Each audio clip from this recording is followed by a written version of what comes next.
Tihei mauri ora. Ka ngaru e te whenua tūtonu te tiriti. Ka haruru ngā rangi tūtonu te tiriti. Hapa e ngā hikitia ākina mai rā. Te mana, te tapu, te ihi, te wehi o te tiriti o Waitangi. Wairea te whenua e takoto nei. Wairea ngā rangi e iri nei. Wairea rā ngā ara kawe whakapāhotanga. Kia tuia e te tiriti ki ngā ākonga, ki ngā Kaiako, o tira ki te ao Mātauranga o Aotearoa whānui. Haumi e, hui e, taiki e. Tū hono mai rā e ngā hau e whā, ki te reo karanga o Ako Aotearoa. Tū hono mai rā ki te kauhau whakamutunga mo tēnei tau, o te rārangi kauhau nei a Tū Mai Te Tiriti. Heoi anō, tū hono mai rā e te rangatira, e te kahurangi, Te Rita Papesch, te pūkenga kauwhau mo te rānei. Nau mai, piki mai, haere mai. Ka kite ake nei i a koe, ka hoki ngā mahara kia ui te tau mā, kia te wharehuia mā, kia Hirini Melbourne mā. O tira ki ngā mate e noho mahana tunu nei, ki runga ki a koe, ki runga ki a tātou. Arā, ko tō tungane tunu tēnā, arā wiri, i mate mai i tērā wiki, nāu i mau atu ki a tāpuki te anō aia ki roto i a papatuanuku.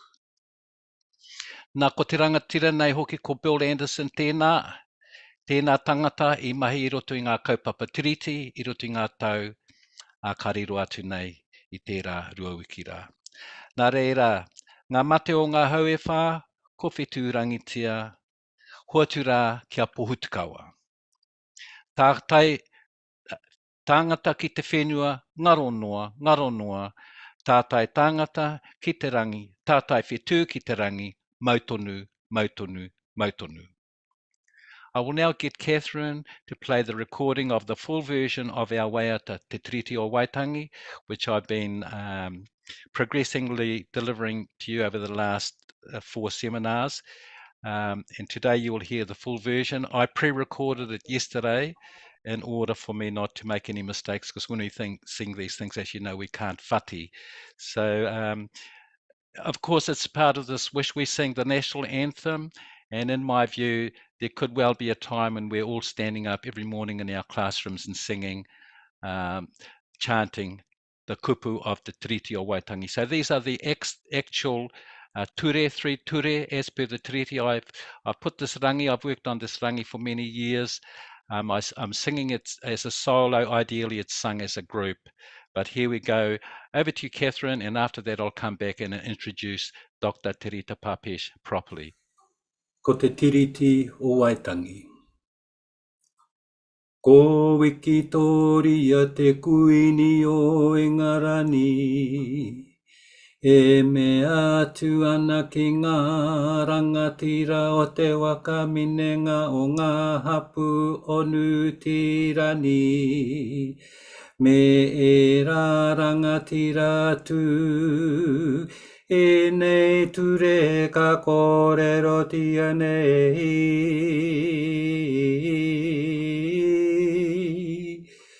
Ko te tuatahi ko ngā rangatira o te waka minenga. Me ngā rangatira katoa hoki ki hei uru ki taua waka minenga. Ka tuku rawa atu ki te kuini o ingarani a ke tonu atu. Te kāwanatanga katoa o rātau whenua.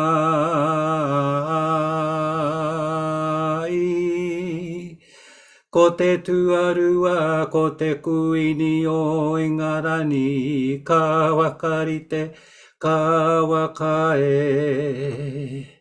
Ki ngā rangatira, ki ngā hapu, ki ngā tangata katoa o nutirani.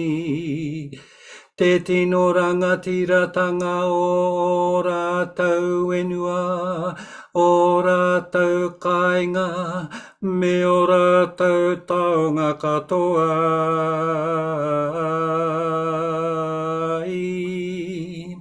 o tia ko ngā rangatira o te waka menenga me ngā rangatira katoa atu. Ka tuku ki te kuini te hokonga o e rawa hi wenua e pai ai te tangata nōna te wenua. Ki te ritenga o te utu e wakaritea ai e rātou. Ko te kai hoko e mea tia nei e te kuini e kai hoko mōna i. Ko te tuatoru hei wakaritenga mai hoki tēnei. Mo te wakaetanga ki te kāwanatanga o te kuini. Ka tiakina e te kuini o Ingarani. Ngā tāngata Māori katoa o Nutirani. Ka tuku aki a rātou ngā tikanga katoa. Ri te tahe ki ana mea ki ngā tāngata o Ingarani.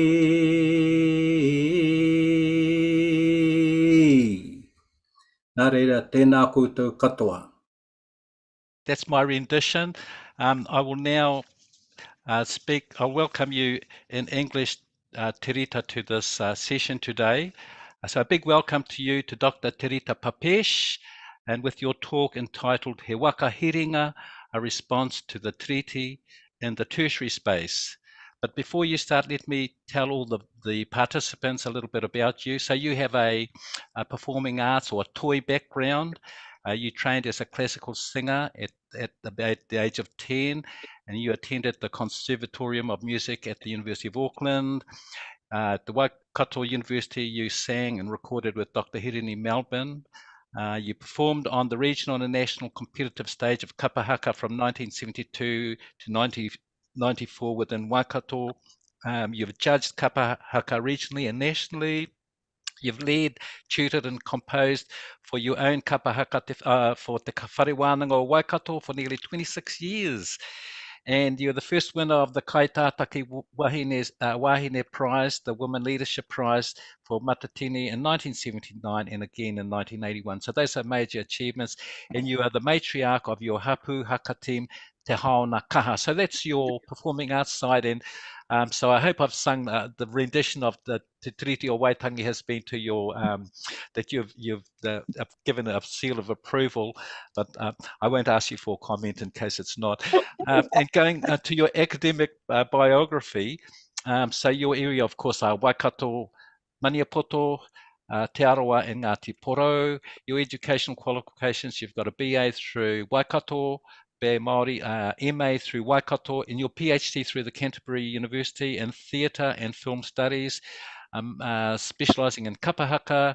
You have a postgrad diploma in teaching at secondary level from Hamilton Teachers College. You lectured there at Waikato University, and again at Canterbury. You've been backwards and forwards from Canterbury to Hamilton, fleeing the earthquakes, and you brought your family back up to Hamilton again after another stint down there.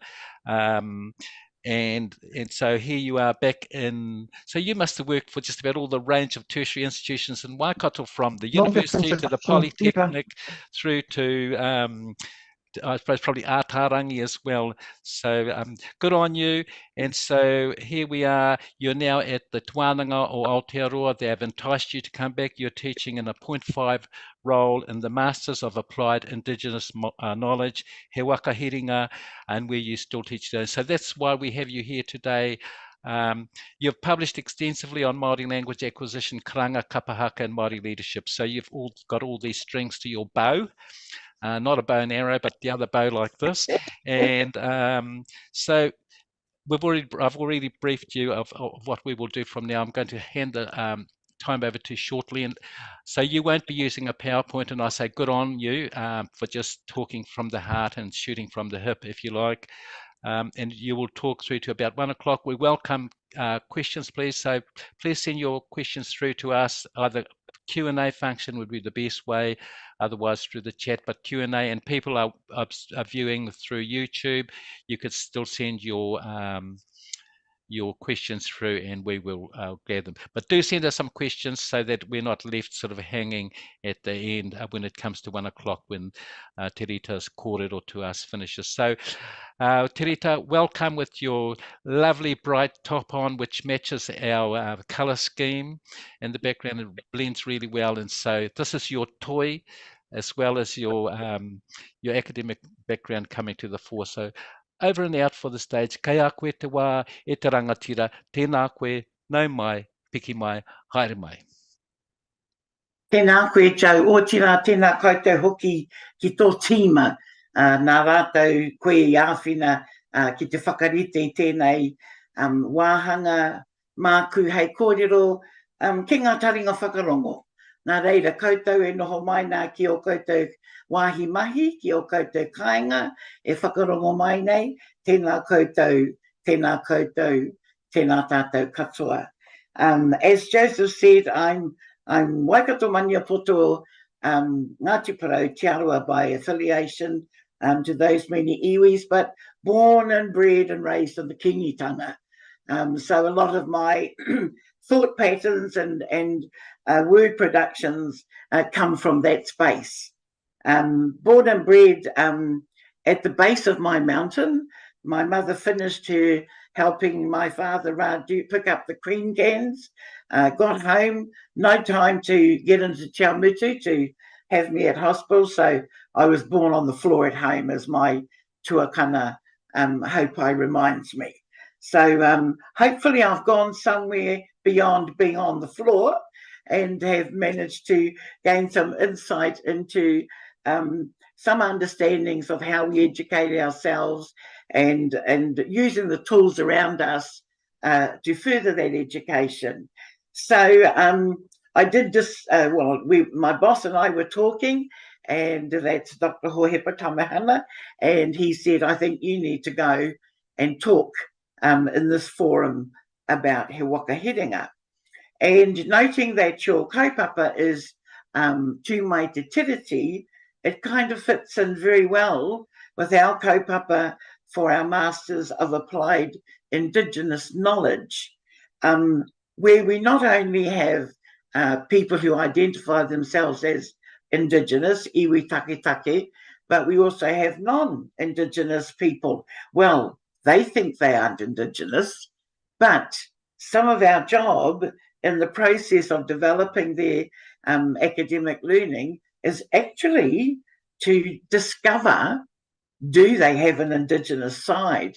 And you would be very surprised to know that all of the non-Māori, we have Europeans from Europe, we have New Zealanders, we have Americans, we have Congolese, we have Turkey, we have a wide variety. Just about all the immigrants that have ever arrived in Hamilton or in Auckland per se have chosen to do the degree. So I consider those students as our tangata tiriti that we look after, and in fact, during their study and their master's degree, allow them to actually find an Indigenous space. And before I get into talking about the degree itself, I want to give an example. We had a middle-aged Pākehā lady, born and bred in New Zealand, up north is her favourite place, and she arrived for her interview. We give them quite a, we give them a bit of a shake-up in the interview to try and see what drops out that we can work with, and hopefully they want us to work with too. So along came this lady, and I had actually seen some of her work because she's done every art course that Te Ako Aotearoa has ever offered. And I'd seen her portfolio without having met her. And her artwork, if I didn't know her, I would have thought a Māori did it. It was beautifully and connected to Te Ao Māori. However, she arrived at her interview with her two daughters who could have been mistaken for my granddaughters. They were just, beautiful, urukehu, brown-eyed, tan skin, daughters coming in with their white freckled-faced mother. Beautiful mother. So Hohepa and I had been deliberating because we'd never enrolled a Pākehā before. And I said, okay, I'll ask the questions from my half Pākehā side. And I said to her, why do you want to do this degree? And she just pointed at her two daughters and said, they are Māori. My daughters are Māori. So I am paving the way for them to know that you can do whatever you want to do. So here I am presenting myself for what essentially is an Indigenous degree, and you would expect only Indigenous people to enroll in, enrolling myself. And she was a very, very successful graduate, very, very successful graduate. And I've also had a PhD, an American PhD, come in to enroll. And I said to her, Laura, why on earth would you want to go backwards and do a master's? And she said, but it's a master's of applied Indigenous knowledge. And I need to be understanding of that as I work amongst communities of Indigenous people. And she's a homeopath as well, and has also studied rongoa Māori for 15 years. So huge shift and change for her. But that's the kind of people, and in fact, I can see one looking at me, Lucy Pierce, who is student support up at Māngere campus, kia ora, Lucy. She's currently one of our students, and a brilliant example for her classmates. It seems to be the buzz word, though, in terms of constructing new degrees. I noticed that I spent a lot of time in Canterbury, and except for the Māori department, there was nothing Indigenous about that university at the time. But now they also have a Masters of Applied Indigenous Leadership. So it's slightly different to ours, but it seems to be growing. But when I first engaged in teaching in this degree, I'd already retired. And my daughter thought, no, Mum's needs to do something else. She's sitting at home wasting time. I wasn't, of course, but once when Māoris retire, they get busier. So anyway, I took up the challenge in 2015, and it has been what's really kept me alive. I have absolutely enjoyed teaching in a master's degree that has no likeness whatever to any other master's degree I've taught in other universities. And as Joe well knows, I've taught in a lot of polytechnics and a lot of universities, and finally ended up back here at Te Ako Aotearoa, feeling like I'm just starting my career and I'm in my mid-70s. I should have, died out the back door ages ago. But what an exciting degree this is, because it allows us to acknowledge all of those people who have been working so hard within their communities for over 10 years, 30 years plus, some of them, and not getting any formal recognition for it. So this particular degree allows you to enroll in it without any prior qualifications in the tertiary space, per se. But of course, the qualification that we acknowledge is their longevity of service in the whatever role it might be. And going back to Valinda Chadwick, who I first introduced, we eventually managed to discover that she belonged to a Scottish clan, so therefore was actually Indigenous to Scotland. And she remembers, in fact, her Gaelic grandfather speaking the Scottish version of Gaelic, because it's different to the Welsh, but similar, if you know what I mean. They both call it, so the Irish, they call their old Gaelic, but quite different reo.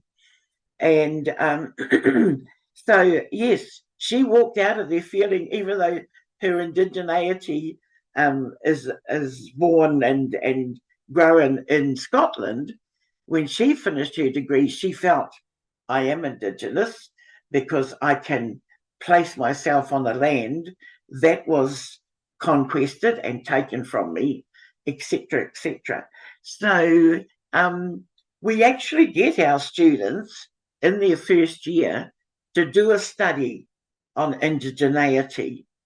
And some of them are quite surprised to realise that indigeneity or indigenous is very much a new term, that people like Joseph and myself, we didn't grow up knowing what indigenous meant.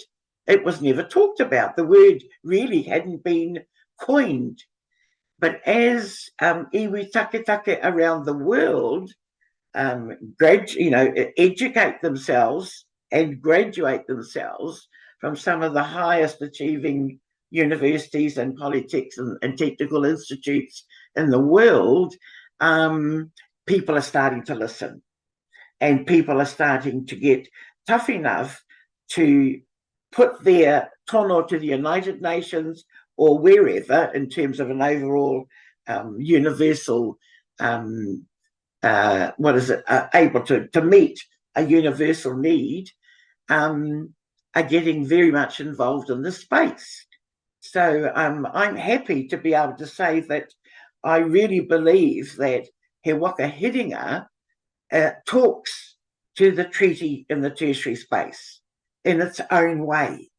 We all have our ways of dealing with the tiriti, or actually implementing the articles that, or trying to implement the articles that Joe so talentedly has coined in his waiata about the tiriti. And I also agree with you, Joseph, that's slight diversion, but I think our young ones need to grow up just as they understand who Tāne Nui Arangi is, or who Tāwhaki is, or who Maui is. Then they need to understand that the articles within the tiriti are for them, and that they then know how to accept the other partner, who is the tangata tiriti that you talk about. The one thing that's very interesting for me as a lecturer of over 40 years in the tertiary space, and then finally coming into my last years of teaching, I hope, into a Master's of Applied Indigenous Knowledge, where I don't have to know anything about my students' kaupapa. That's how the degree is designed. Whereas when I was teaching in Waikato and in Canterbury, I could only teach what I was presumed to be a specialist in, and that was waiata, traditional, contemporary, haka, performance, theatre performance, because I've done a lot of theatre work in Te Ao Pākehā, some in Te Ao Māori. But of course, if you read what I write about kapahaka, I believe once our performance rituals were taken onto the stage, they became theatre. And I argue that quite strongly, because it's my belief, it's my practice, it's what I understand, and it's what I've moved my, well, no, take that back. It's where my family followed me. I don't think I ever encouraged any of them to either go to university or to do kapahaka. But my 7 of my 8 children have all got master's degrees, and my oldest is hoping, Hani that is, who's a kahungunu girl like Joe is in iwi, even though she was raised here in Hamilton and under the kingitanga. She's very kahungunu, because their grandfather and their grandmother on their father's side are very kahungunu. And dare I try to water that down? No, not at all. In fact, I've ensured that they have always kept in contact with that side of their whānau, because a lot of talent there, a lot of information, and they need to use it. So yes, we break our degree up. We have over 45 students enroll every 2 years, and we also have a cohort up at Māngere campus, and we divide them into the 3 kete Mātauranga. So we have kete tuauri, kete tuatea, kete aronui. And when I first taught on the degree, I was placed into kete tuatea because that's where all the creatives go. So that was my area of expertise, if you please. So any subject from rangi nui in the sky to papatuanuku below, and anything in between pretty much sits in tuatea. Aronui, of course, is the humanities space, where it's mostly about people, people who work in the health sector, social sector, all those kinds of spaces.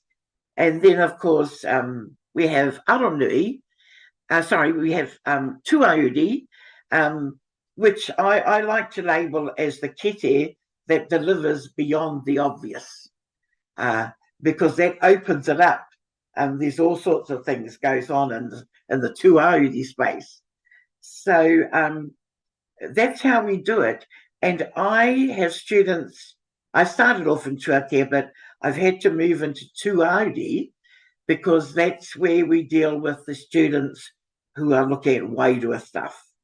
And we have a lot of our students, in fact, all of those who want to study and write in Te Reo Māori come into my kete. I'm the one of the 3 that can manage to direct them right through the master's study completely in Te Reo. So at the moment, I don't think they can get rid of me until they find a replacement who can do the same things. So being able to work with a bunch of students, some of their kaupapa I have had no prior knowledge of, but it's where I, as a well-seasoned academic, come into my best, because I'm able to teach them critical theory, analysis, creating frameworks, rangaho methodologies, what works, what doesn't, all the what you would seemingly think is very boring academic stuff. But actually the students, once they get into it, get quite excited because they realize they're being extended in a space that they knew nothing about before. And by the time they leave us, after 2 years, they're walking encyclopedias in terms of indigeneity, Te Tiriti, all of those things. So for somebody like me to have somebody in front of me who's looking at project management to build a new wharenui that is earthquake proof, that includes some of the ways our ancestors built their whare, wonderful experience for Te Rita, because I've never done any of that stuff before and wouldn't have had a clue where to start. So it is very exciting to know that a lecturer like myself, who has no understanding of a kaupapa, can lead a student towards graduation quite, the student becomes quite well accomplished, and therefore I know I've done my job well. Different when I've been teaching at, say, Waikato and teaching waiata, mostly to students who already know waiata and who have already done waiata for years. So it's just sharpening them up in terms of the performance and the composition space. I don't have to do that in this degree. And it's quite a nice space to be in, because I give them the clues and the tools on how to develop their current positions, their current practice, but how to indigenize themselves more in the first instance, so that they then clearly know how they position themselves in their own practice, their own job. Whether it be a practice that they get paid for or not, that's not the drive or the issue. It's about how they can indigenize their workspace, or if they're heavily into sports, as Lucy is, she's way up there in the softball world. How do they make those people around them become more aware of the fact that you're a treaty partner? So therefore, I can give you the understanding of the Indigenous side to help you live better amongst Indigenous people. But I actually are going to get something back from you, because that's how a partnership works. And it's often difficult, as maybe all of you who are listening know, that sometimes we don't consciously go into our workplace and think, oh my goodness, who am I going to indigenize today? Or is it just me needing some more movement in that space? Whereas I have to think about it every time I'm in front of a class. How am I ensuring that if they've been raised only in that tangata treaty space, but actually they have an Indigenous origin and background, to bring them together where they then become the stronger person in that unity, in that party, in that partnership, and allow themselves to grow and blossom. Because we all understand that now, I think we do, whether our incoming governments continue to do, is that the term is bandied around quite freely. Whatever is good for Māori is good for non-Māori. And I'm one of those who believe that, because you can always, have extra strings to your bow, as Joe alluded earlier on. Even myself, I learn so much from students that I teach, because they have kaupapa or learnings and knowledge, and a lot of it is tacit knowledge that I don't and never have had, but would like to have a little eyesight into. So I think that's where this particular degree is unique, and it doesn't happen in any other university. Your students usually go into a class that they're good at, choose subjects that they know, and either that combination of subjects allows them to come out with a degree or otherwise. Whereas these students in He Waka Hiringa come to us with their own kaupapa. So we have a class where I'm teaching, 10 to 15 students who all have different kaupapa. And you wouldn't normally think as a lecturer that you could cope with that, or that you could deliver well to that kind of space. But as I indicated earlier, I don't have to deliver on their kaupapa. I do everything else, fill in all the other gaps for them, so that when they leave here, their kete kaupapa is so full that probably not much more room to put anything else in.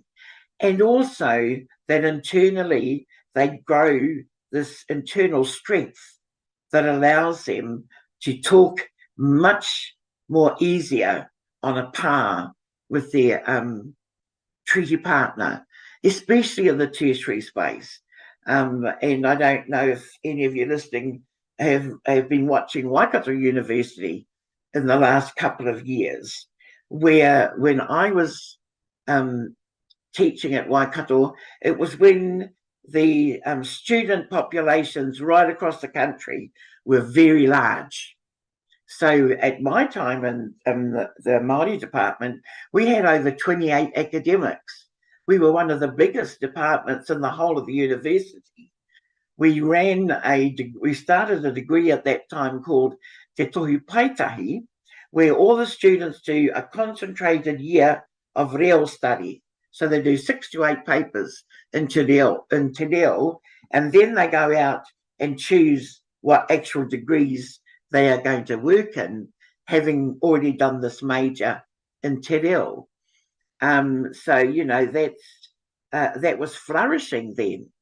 And it meant that we also had a Kaiako based in all the other departments. In fact, 65 right across the campus that could aid these students to continue to finish their degrees in Te Reo Māori, but their chosen subject of geography, history, computer science, or whatever. That no longer exists at Waikato. And in fact, it's almost like they've gone in a 30-year circle and gone back to the beginning of well, not quite the beginning of time, because the beginning of time was very much acknowledging the treaty, but over the years with different VCs, we've almost, sorry, I talk about like I'm still there.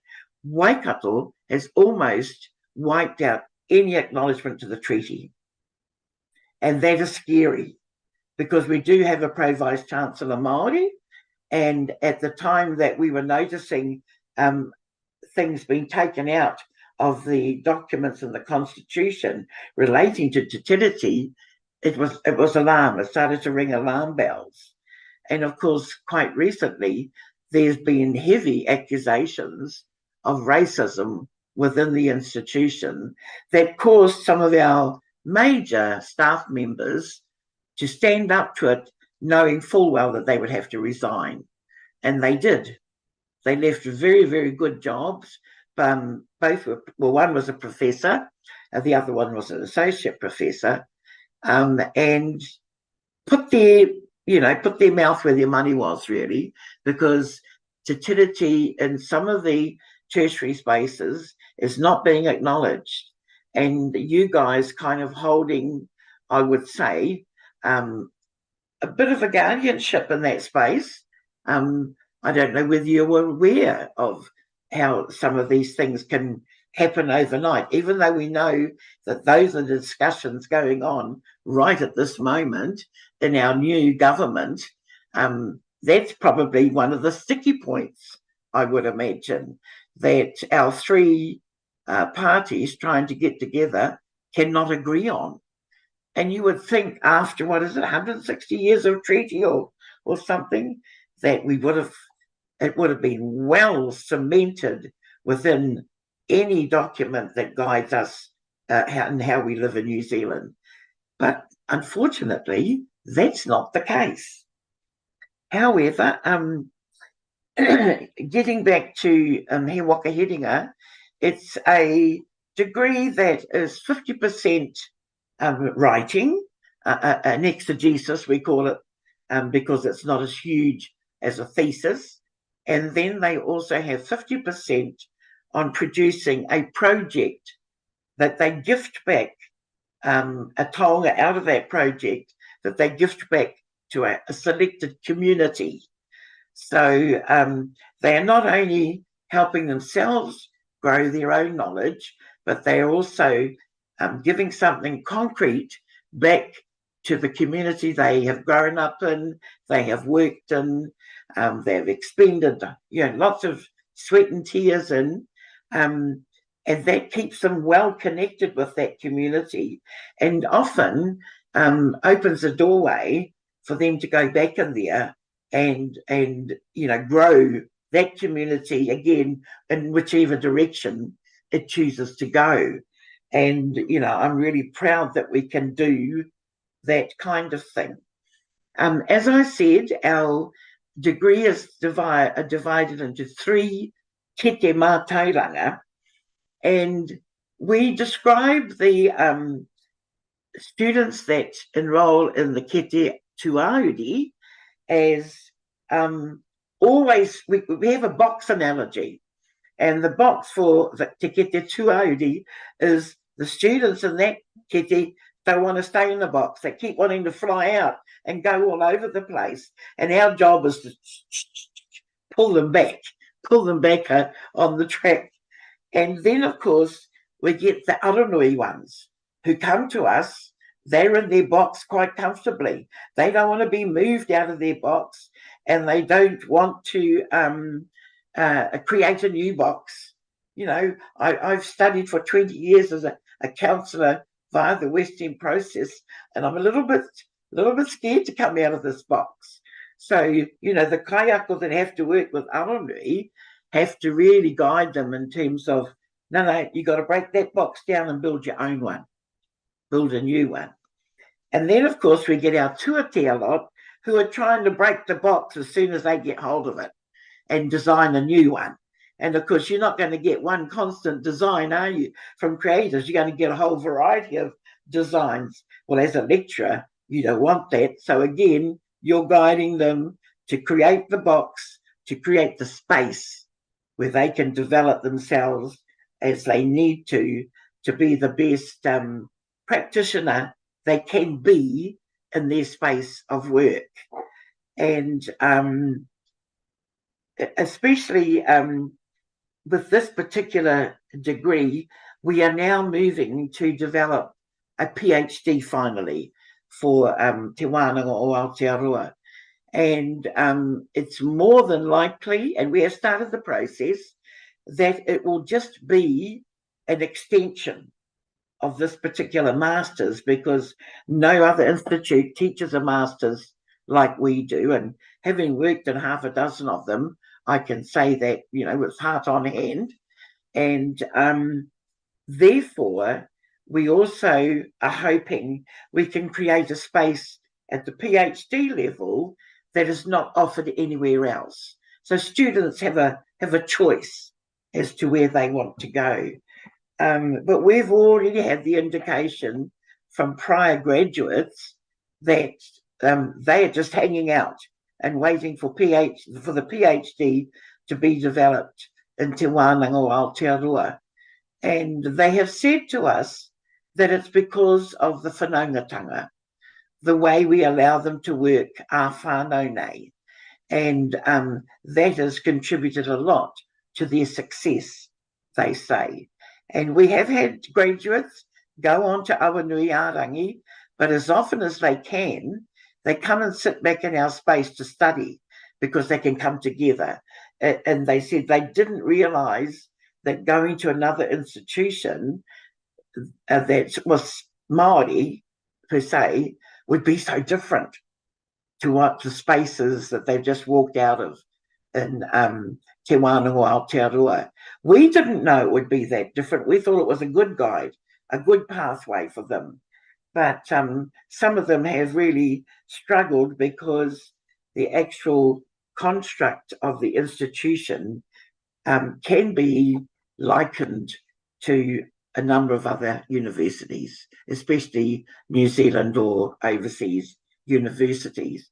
Whereas the Wānanga, of course, started from just a carving course, Kōkiri Centre, based on Te Awamutu College's fields. And the outcome of that was a beautiful wharenui and wharekai called o Tāwhao, which, of course, has become the base wharenui, base marae, well, not marae, but definitely base wharenui teaching space for Te Wānanga o Aotearoa to orientate all its staff. So they go through that space in the wharenui itself as their orientation.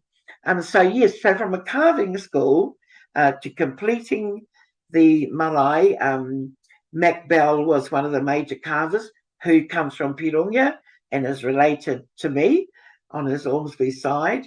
And Paki Harrison, of course, Dr. Paki Harrison was the master carver. So most of our staff go through an orientation process in that space, and therefore it allows them, again, to prepare themselves better to teach in a degree like we have. You know, and going back to the growth of Te Wānanga o Aotearoa, all certificate programs, in fact, basic unit standards. I first worked for Te Wānanga o Aotearoa in the late 80s, mid to late 80s, helping to choose unit standards that had just come on the framework to start the academic delivery of Te Wānanga o Aotearoa.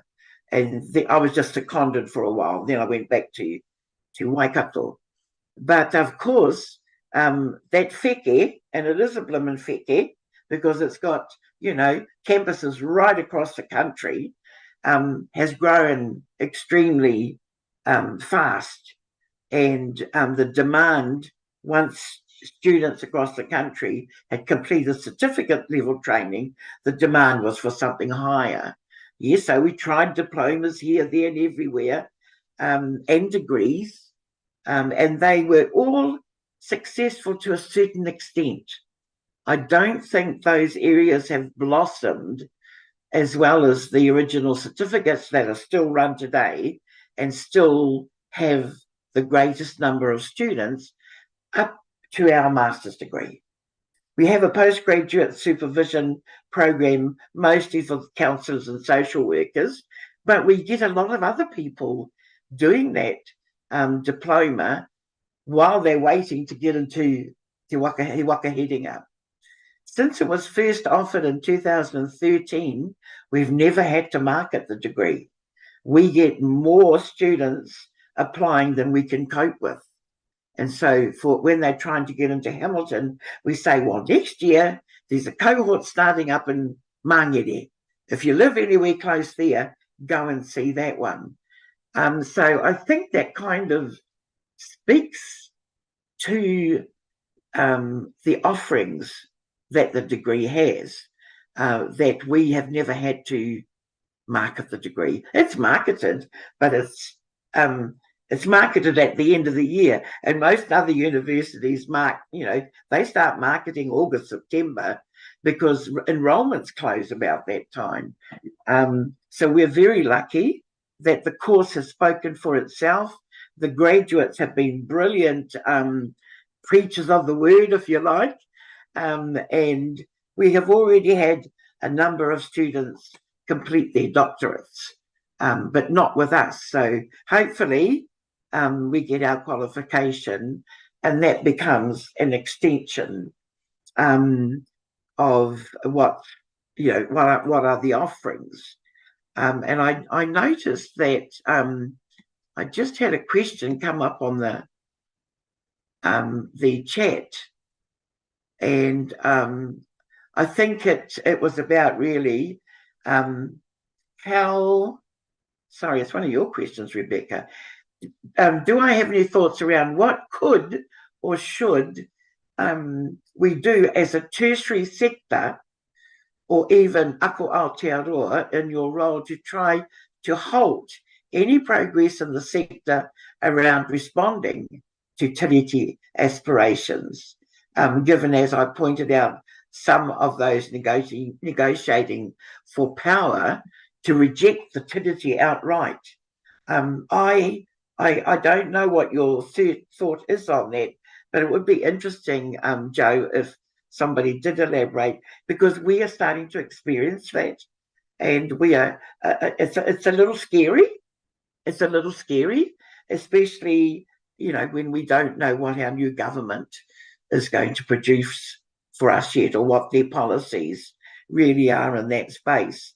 So I think, it would be interesting for those of us who work in the tertiary sector as to know what kind of tools or plans do you have, or even if you are able to do something about a space that outright rejects Te Tiriti or Waitangi. And I know that there's some discussions going on also, it's been muted before, about whether we should become a republic. And I noticed one of Tamieti's responses that, it happened about Queen Victoria come up, or the Queen of England or something, Prince Charles, and he said, they are not in my soul, they are not in my heart. Now that kind of really got to me, because I'm a person who proposes that we need the treaty. We need that document. We need our treaty partner to be able to carry on as a successful nation. Otherwise, we as Māori don't have anywhere to go in the treaty law space, legal space, to contest that. And if it was to be completely taken away, where would we be in the tertiary sector then? So I think really that's as much as I wanted to talk about here Waka Hiringa, that its best offering is that it can validate natural experiences. When I think of kuia from Tūhoe area who were born into the rongoa knowledge. They didn't seek it. They were actually born into it because their grandfather was the acknowledged tohunga of Tūhoe in his time for understanding how rongoa worked for us as people. And these 3 kuia have been doing it for over 30 years. Finally, after getting their master's degrees from us, we're snapped up by another institution and have been out there teaching their knowledge and growing and moving all over the place and growing a herd. I shouldn't say a herd, but growing a well-versed group of practitioners in the rongoā space, and taking them all over the place. And to us, that's a huge indication of success, that some people who never even thought, well, actually never finished school, some of them never had the opportunity to finish school, because of the way they lived in the middle of nowhere, ki Tuatoru, they had to stay at home and help with the farm or whatever. As soon as they were able to, getting a formal education was not always available. But the formal education they gained from birth, in terms of knowing and understanding rongoā to its widest knowledge base, needs to be validated. They have got so much tacit learning. And, the epistemology on rongoā is huge. So, unfortunately, that is certainly spreading around, so much so that, when it came time for, I don't know whether it was our health government branch or whether it was some other rōpū wanting to bring rongoā under the rules that guide other pharmaceuticals.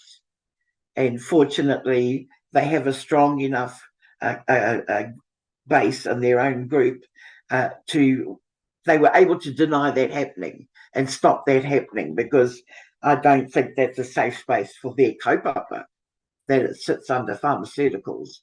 It's quite a different process, because those who do understand the rongoā process are very clear on how our rongoā today can help us, because it does certainly not, if somebody came to you with end-stage cervical cancer, then no rongoā Māori is going to help, because the disease that they've gained from wherever comes from a different space.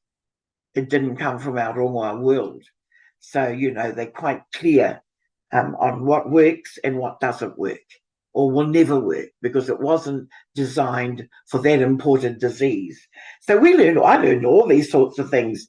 We had a funeral director once in our course, and he was able to keep us informed. His study was ancient burial traditions, which was brilliant, because a lot of us didn't even know about them or understand them.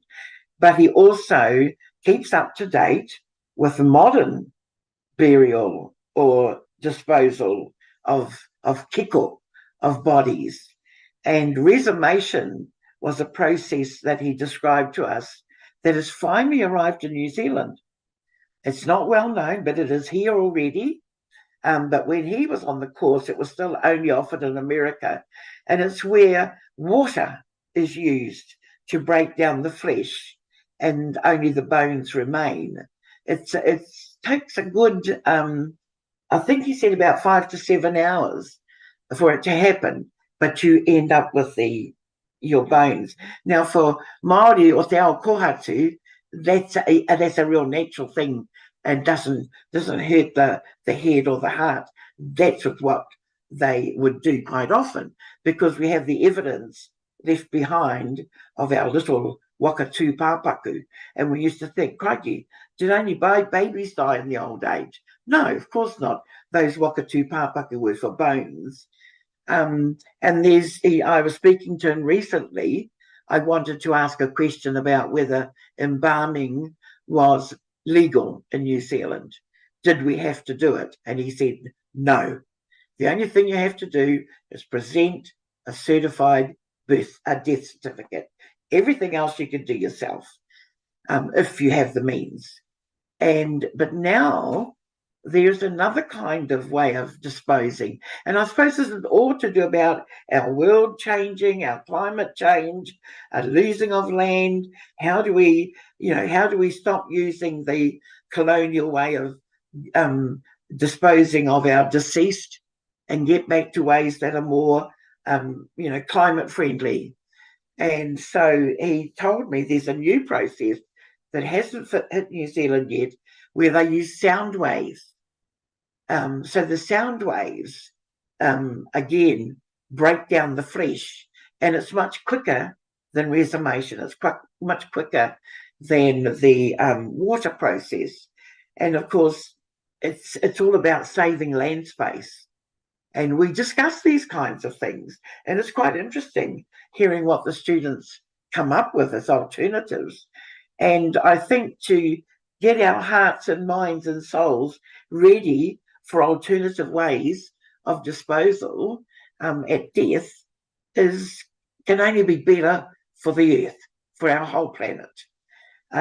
So that's why Te Rita is able to divert to this kaupapa and that kaupapa and that kaupapa, none of which I'm expert in, but I've learnt so much because the space that I am reasonably expert in is where I plug the gaps and turn out some really well-versed, well-practiced graduates. You know, I no longer have to have a master's student who comes up to me and says, well, and we've used this often, well, I think I want to study gout. He said, I've never had gout. I don't know anybody who has. None of my family has gout, but I want to learn about gout. And they will be enrolled and be able to study all about gout and graduate, supposedly being an expert in gout, yet never had it, never dealt with it, So that's a kind of a clearer example of the difference to our degree. You can't study gout in our degree if you've never had it or never nursed it or never treated it. That's not the practice. So I'm looking at the time, and I know I have a couple of minutes left, but I'm going to finish there, Joseph, and I'm very, very privileged to have been able to sit in front of you guys and burble on for this time about a degree that I believe, speaks to the treaty and the tertiary space that I'm totally committed to until I really have to retire. Nā reira, koutou e whakarongo mai nā, tēnā koutou, tēnā koutou, tēnā tātou katoa.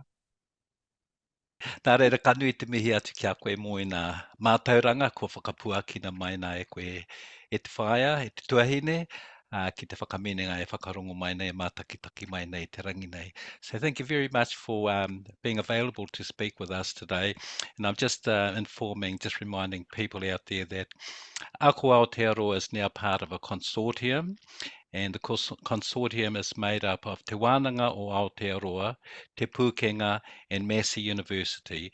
And we of Ako Aotearoa are actually nestled in under Massey University. So today we're actually holding farewell functions for our governance board, our Tūrunanga and Pacific Caucus groups from our current existence, and we're having a meeting of the establishment board of the new consortium. So this is major for us because we haven't had, we now have funding for 3 years, 3 lots of 3 years, 3-year funding.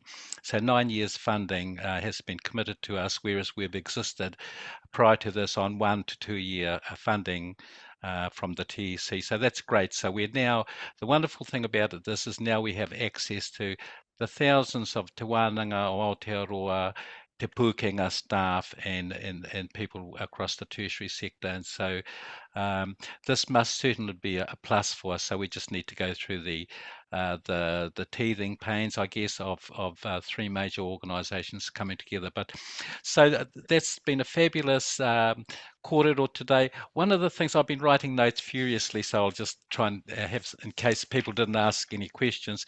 There are a couple of questions. I might come back to them shortly just to get a quick answer to them. And I note notice Rebecca from Te Wānanga also posed a question. But there was one thing that you said that really struck a chord with me, which is probably, if that's the right term, is that with the program, this is really the embodiment of the value of the tikanga of ako. Now, we often hear at Ako Aotearoa, because that's our name, Ako Aotearoa, and it was from the time of Ngāhiwi Apanui when he was here and the people before me. And the name was selected because Ako is, of course, it's a reciprocal term, and it's about not only the teacher, not only the student learning, but the teacher becomes a learner as well. And so, it's a two-way process. And so I think it's brilliant what you've just disclosed today about that MA, the Te Waka Hiringa program. It's about the students coming in with their knowledge. They didn't have to have prerequisites as in other standard university degrees where they would have had to done stage 1, 2, 3. They can come in with their rongoā knowledge, for instance. And for me, as an academic, in my academic life, I always resisted having to do the reading. I mean, I love the critical theory reading that I had to go through, but I think it's brilliant that and I think good on you to Wānanga o Aotearoa, because for years the Wānanga has been regarded as doing, if you like, certificate level courses, and so it's excellent to see that you're working at the MA level. And it's a totally different model. You've thrown out the previous model where you had to have read all the stuff by whomever from wherever, but we can indigenize it back to ourselves, and it can come out of Papatuanuku and out of Ranginui from within ourselves. And it's been great that with your life experience and your academic and your Tuia experience, that you're able to work in with those students and just supply them with the tools that they need to continue. It's brilliant too that you are heading towards a PhD degree. There's a question here just while I'm just responding here from a student asking how soon might the PhD come online. So there's obvious interest, and it was really neat to hear you say that this has been going since 2013 or something, and that there's never a shortage of students. There's no need to market. And I'd say to Wānanga o Aotearoa, good on you. Kia kaha kia koutou. So just about the PhD, just as maybe a quick question. We have started working on that. We have a working group, and we've already met once and we've discovered that, in fact, the time, not the timeline so much, but things that have to be completed to get it to qualification stage. Yes. We're about already quarter of the way. So we're keeping our fingers crossed that it will be ready to deliver in 2025. So that's right. That's only 18 months away or less. So that's our plan. That's our plan, and we're working towards that plan. I think ka nui te mihi atu ki a koutou. I worked at Ngā Pae o Te Māramatanga, the Māori Centre of Research Excellence, for 11 years prior to this job. And one of our targets there was to produce 750 PhD students, whether we produced them or not. But in my time there, we reached that level, and some of them were the traditional people like the Ranginui Walkers and so on, who had already had their PhD prior to our existence. But back this 7 years ago, we'd already hit 750. So we must be exceeding 1,000 Māori with PhDs. Hopefully, we're heading towards 2,000, because it goes back to Apira Ngata's proverb, e tupu e rea mo ngā rā o tau ao, ko tō ringa ki te rākau a te Pākehā, hei oranga mo tō tinana, ko tō ngākau ki ngā taonga o tipuna, hei tiki mo tō māhunga, ko tō wairua ki te atua, nāna nei ngā mea katoa. So that's these teachings that have come through. It's wonderful to see that Te Wānanga o Aotearoa, you actually you're rising up in the ranks, you're lifting your game, and having developed from a carving course at Te Awamutu, I think it's brilliant. And so many tributes to the rongo wetere and the people over the decades now who have put all their mental, creative investment and all that into this, to wānanga Aotearoa, because you are truly a national and probably an international organisation. Now I'm just looking for, I've got a whole lot of notes here. I think it's brilliant that you've gone back to traditional Māori concepts and the three kete o te wānanga, and that is an excellent example of how you're using our traditional concepts and bringing them into the modern te wānanga of nowadays. And of course we are innovative people. We adapt with time, and so we are now able to, there was a time when our tipuna or tupuna would have sat at night times and wintry months or something and sat around in wānanga. We now can do that with the aid of the internet, and so on. We can actually wānanga at all times of the day and be in touch and share our knowledge. But I'm just wondering if I prompted you to add anything else. Otherwise I'm just going to making comments on notes that I've written down as you've been speaking. And one of them is a PhD student called Hiromi, a Japanese student who came to the University of Auckland, and I ended up being a supervisor for him. He was doing a PhD. He'd come through Japan, New York, theatre, and he'd come, and he ended up latching on with Te Waka Huia. And when Bub and Nan were alive, and he used to attend all their practices at the University of Auckland, and he loved kapahaka, and he wrote his PhD on kapahaka. So, kapahaka, I think we undermine and undervalue the role of kapahaka. And one of my questions that I was asking you in our chats as we led up to this, in the earlier months, is that, the role, I'm diverting a little bit, but I'm just talking about you as having experienced tutoring for 26 years, kapahaka. There must be a spin-off effect of kapahaka in terms of te reo, in terms of people's, gaining mana and pride in this. Can you just tell us a little bit? Because we're talking about student attrition here. I'm just bringing it back to sort of Ako and our role and how we maintain students. So can you just comment about the role of kapahaka in terms of te reo Māori revitalisation, and also keeping students within the university and not dropping away? And I'll come back to our talk after that. Actually, it's a shame my eldest daughter picked me up and dropped me off. I should have kept her with me, because that's in fact her subject area.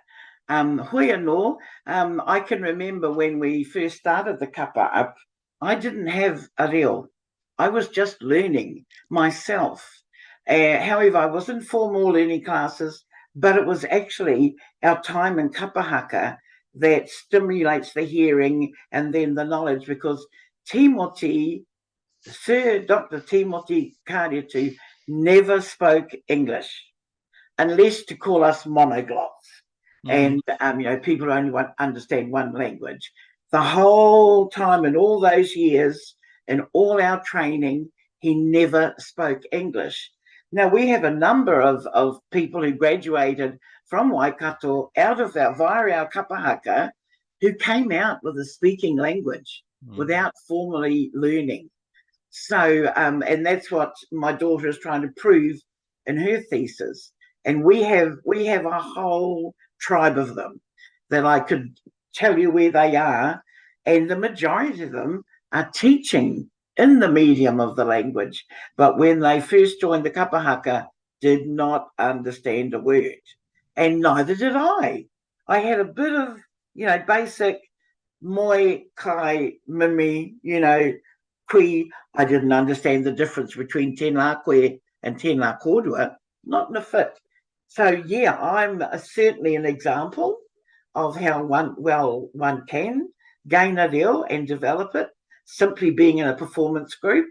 And I have many of my fellow students at the time, and then later on, friends at the time, and then later on students, who could say quite clearly that if I hadn't been in the kapahaka, I wouldn't be so expert in my reo. So definitely agree with that. There was one other question too, Joseph, that came up, and it was, could I give an example of a taonga tuku iho that comes out of the master's degree. And I could give you many, but one and I'm not sure, I think you guys might have had him speak for you, Patrick Salmon, and his project was called Hapu Mama, even though I tried to say to him it should be Mama Hapu, but well, Hapu Mama, and it was about helping pregnant women become smoke-free while they were, carrying their babies. Well, the program was so well written that it was brought up by a local, well, no, I won't say local, but by a district health board, and he was paid a handsome sum for that particular project to develop. He has not sat there. He has gone on, and now it's called Hapu Wānanga, and it happens all over the country, where women choose to go to this particular program of preparation for the coming of their children, because it speaks to all their needs, and they feel valued in this place. And we often get Patrick back to talk to our current students to show them what is possible, because it cost a lot of money in the first instance for him to develop the resource, but of course it paid off. He reclaimed that money tenfold, if not, but he hasn't stopped. He has developed it, and he has all these little gadgets, like you pick up this what looks like a little white book and you open it, and it's actually an iPad, and it's programmed with all the stuff you need to know, and it allows you to add into it and grow it. And he has all these funny little things that you pick up, but identify whether your blood pressure is going to run up or go down, unsafe situations, especially for pregnant women. And it's so exciting.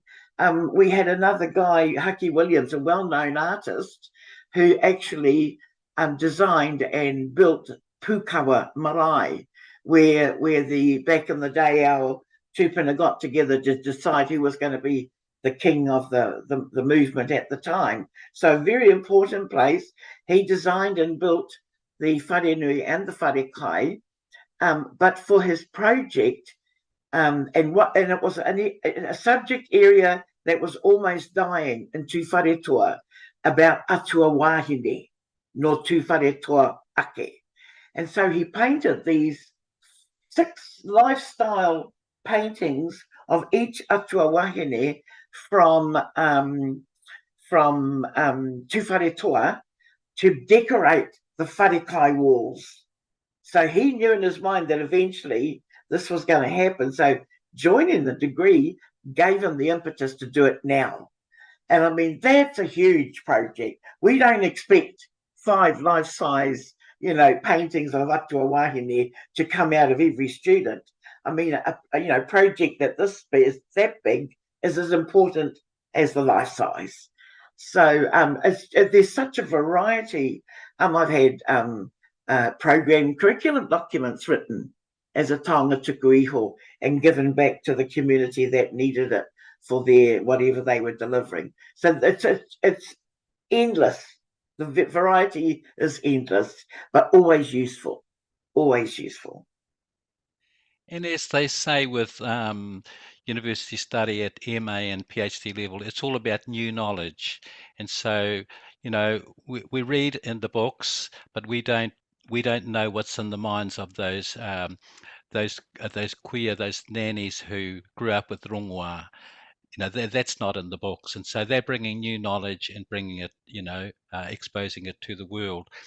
I was really fortunate with Radio Kahungunu. We had Nanny Api Karararere and Nanny Little Robin, and they would have a session every Monday morning, and they would often talk about rongoā. And one of the ones I remember is this moss kohuwai that Nanny Api mentioned, and you get it from the river, and they put it on their nipples for the babies, because the babies start biting you. You would know more about this. And they would use this for mastitis, if that's the term, and for curing. And that's a rongoā Māori. So that's kohuwai. And again, it's the pharmaceutical companies. I'm almost reluctant to mention this because next minute it's snapped up and That's right, and yes. it's IP'd and we're no longer able to access it. Te Rita, I want to ask you. I was going to ask you about some of the other topics, but I think that you've kind of showed the range. I did have the pleasure of attending the tuituiā conference at Te Ako Aotearoa about 2 months ago and saw Patrick presenting, and it was really brilliant. Now, he was introduced by Dr. Hohepa Tamehana, and who's also been a member of our runga, and I was really pleased at how eloquent Hohepa was in English and in Māori, as you are. Now, can you tell me about who some of your other supervisors are? We're very fortunate in that to keep the integrity of our degree, we don't supervise. All right. So all of our supervisors are people we know who have PhDs. They're all PhDs. So all of our markers have to be PhDs.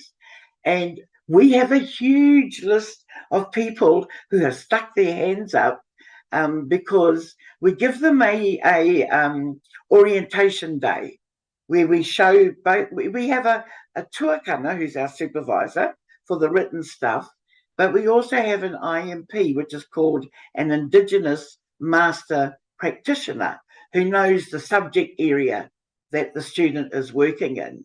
So those are the two that guide them in that space. And what I do is help them prepare that stuff to the best quality they can academically to produce. So we, the tuakana, we've got about half a dozen at Auckland University, about 2 or 3 at AUT, handful at Massey, handful at Victoria, couple in Canterbury, and this is how we keep the integrity of the degree, because these outside doctors working in other spaces do the marking. So we don't do the marking, but I do all the editing and proofreading for my students to make sure that what the supervisor is going to get, we call them tuakana, that it's ready to read.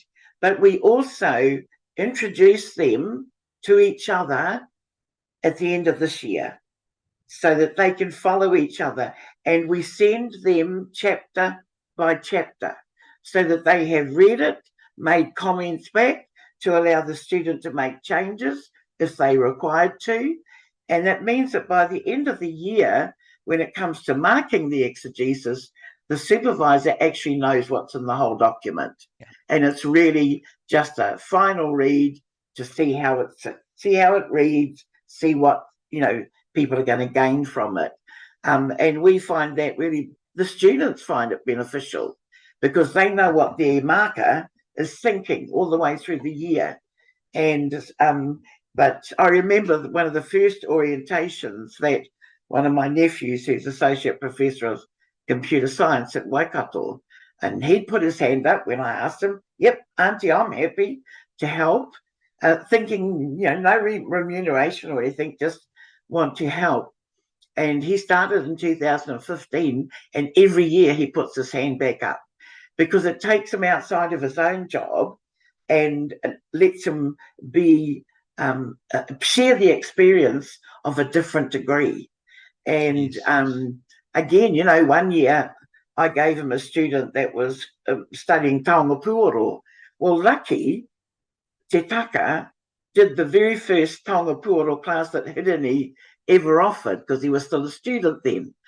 So he had a little bit of a knowledge, but he didn't need to know a lot about creating taonga puoro. He just needed to help the student write it up, and brilliantly well written. So that's where we get our supervisors from. They are all external to Ako Aotearoa. We also have to make sure we can get PhDs who can speak and write and mark and te reo. And luckily both my nephews who help can, and a few other young students that I've known, since poor things, since they were babies, so couldn't run away from me really, have been a party to helping us. And all of them enjoy the way they are allowed to be a supervisor in this program, because nothing is a surprise. They are well ready for it. And at the end of it, doesn't mean they have to spend 3 months marking a thesis. They just have to see that it's all come together nicely, and Yes. they already have clear knowledge of all the chapters prior to the final delivery. Te Rita, we're going to start running out of time. I'm just going to Right. focus on a couple of other comments you made, and that was about how you orientate all the staff via o tāwhao marae. So that's something that institutions can be mindful of, putting their staff right at the beginning through such a program. Another comment I'd like to make is how you've divided the thesis up between the writing, the 50% exegesis, and 50% is a production of either some document or an object, and that's returned. So I think that's brilliant that you have been so forward in your thinking at Te Wānanga o Aotearoa. I'm just looking at some other things I wanted to comment on.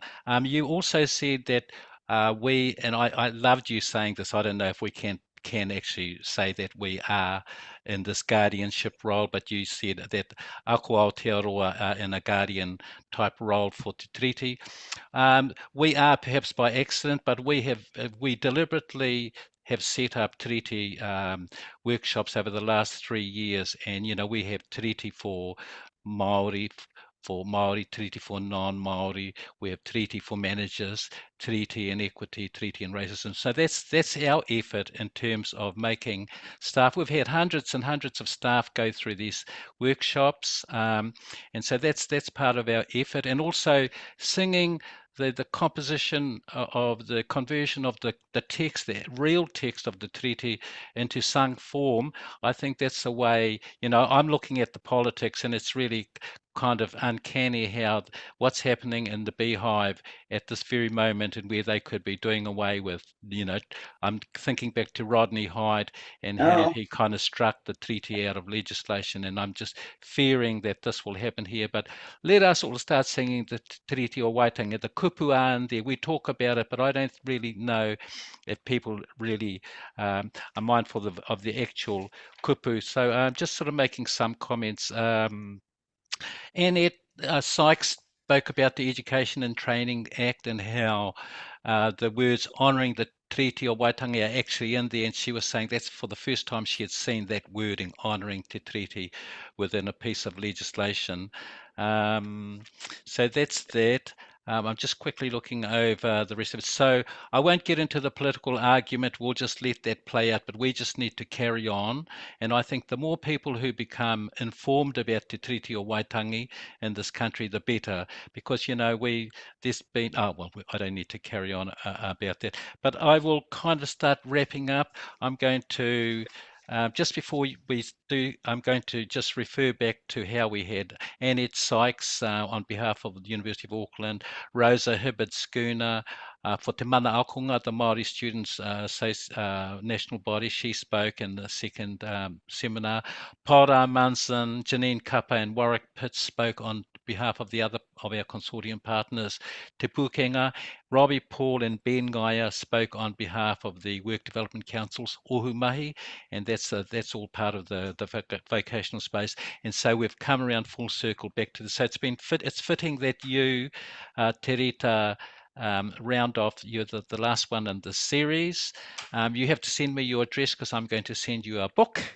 So don't forget, don't get too shy. I've already purchased it, so we need your address. But so I'm going to start rounding off now and just letting people know that please fill in your evaluation forms. There is a QR code for those on YouTube. I'm thanking our own staff of Ako Aotearoa, our team, Catherine, Glad, Christina, Nisha, and Tamaioha particularly, Jill and others. All the recordings of all our seminars will be posted on our website. You just look ako.ac.nz and you'll get there. You will see the full version, this version of the treaty that I've sung today.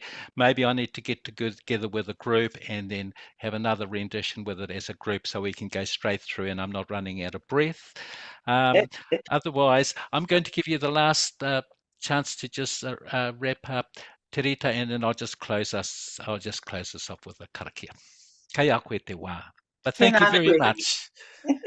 Tēnā koe, Joseph. O tira, tēnā hoki koutou.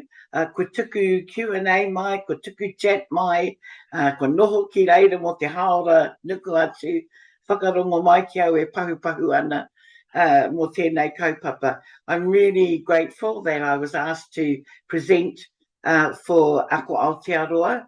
And I've known Joseph, of course, for quite a few years and watch where you've moved in terms of your mahi, and glad that you're in this space, Joe, to support us to move forward in the Ako.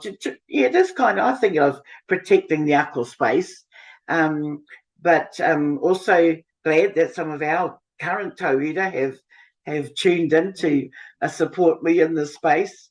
It always makes you feel a little bit more, toe in what you're going to do, settled in what you're going to deliver. But thank you, all of you who have organised this and put it together, and those of you who have come to listen. And yes, I'm based here in Hamilton, raised as a Waikato girl, but as I said, initially under my mountain. So, tino hari kua taku ngā kau, Joseph, I tono mai ai koutou kiau. Ana me tūmana ko ia ka noho ora pai mai koutou katoa. Hei kona. Tēnā rau atu koe ko mātou katoa I whiwhi I waimari I o kōrero I te rangi nei. Te Rita, nā reira, tēnā rau atu koe. Nā reira, tēnei tā te mihi atu kia koutou, o tira kia koe, tuatahi kia koe Te Rita. Tākuta Te Rita Papesch, I kuhu mai koe te whakapuaki mai o mōhiotanga. Kia nei, ko tātou katoa, ko mātou katoa I whiwhi I o kōrero, nāu I whakatakoto mai tētahi tauira ātāhua rawātu hei whaitanga mā te ao nui. Nā reira, kia whakamutua tēnei, kia potonoho taku kōrero atu kia tātou kai tapahia te wā kia hauhoi anō, tēnei te tangi atu ki te rungarawa, kia tukuna mai tana hāroha, ki runga kia tātou katoa e whakawhaiti mai nei I runga te ipurangi I tēnei wā, māna e ārai atu ngā karawhiu o te wā, māna anō e hiki te tiriti o Waitangi ki rungarawa, kia kore e memehe ai, kia kore e tae e tau I te whakakāhore, mā te atua e hiki ki runga, māna hiki ki rungarawa. Nā reira, tēnei te tangi atu ki te wāhi ngaro, kia taunga manaakitanga ki runga kia tātou katoa e noho ake nei I tēnei wā, kia noho tunu te hauoranga ki roto I a tātou I te ao I te pō, I ngā wā katoa, kroria ki tōna ingoa tapu. Āmine. Kia ora mai rā tātou.